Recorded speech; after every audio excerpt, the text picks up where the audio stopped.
কেমন আছো তুমি?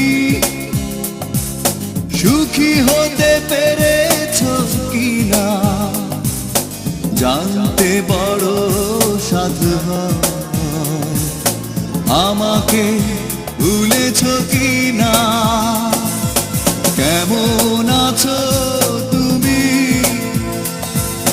সুখী হতে পেরেছো কিনা জানতে বড় সাধু হয়।